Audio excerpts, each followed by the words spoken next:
Hi friends, welcome to Telugu refrigeration channel. Refrigerant cycle చూడండి. కంప్రెసర్లో 2 pipes ఉన్నాయి. ఒకటి వచ్చేసి సెక్షన్ పెద్దగా ఉంటుంది పైప్, అది డిశ్చార్జ్ పైప్ వచ్చేసి మనకు చిన్నగా ఉంటుంది. సెక్షన్ పైప్ అనేది మనకి గ్యాస్ని లోపలికి తీసుకుంటుంది కంప్రెసర్లకి. డిశ్చార్జ్ పైప్ మనకి గ్యాస్ని బయటికి పంపింగ్ చేస్తుంది. పంపింగ్ చేసిన గ్యాస్ అనేది ఆయిల్ ఫిల్టర్లోకి వస్తుంది.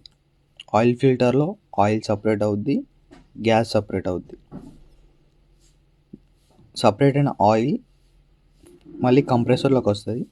సపరేట్ అయిన గ్యాస్ మనకి కండెన్సర్లోకి వెళ్తుంది. కండెన్సర్ అనేది అవుట్డోర్లో ఉంటుంది.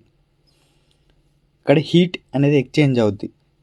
ఎయిర్ ఫ్లో ద్వారా హీట్ అనేది ఎక్స్చేంజ్ అవుద్ది. కండెన్సర్కు ఉన్న హీట్ అంతా బయటికి లాగుద్ది ఫ్యాన్. గ్యాస్ అనేది లిక్విడ్లోకి చేంజ్ అవుద్ది. ఇక్కడ 2 వాల్స్ ఉన్నాయి. 2 వాల్స్లో మనకి గ్యాస్ అనేది ఫిల్టర్ అవుద్ది. మధ్యలో డ్రైయర్ ఉంది. డ్రైయర్లో నుంచి మనకు వాల్స్కి వస్తాయి. వాల్ నుంచి సాల్నెట్ వాల్ నుంచి మనకి ఎక్స్పెన్షన్ వాల్కి క్యాబ్ లేయర్ ఉంటుంది. లిక్విడ్ స్టేజ్లో ఉన్న గ్యాస్ వేపర్లోకి కన్వర్ట్ అవుద్ది, ఎవాపరేటర్లోకి వస్తాయి. ఎవాపరేటర్ నుంచి మళ్ళీ కంప్రెసర్లోకి వస్తుంది. ఎవాపరేటర్ కూల్ అవుద్ది.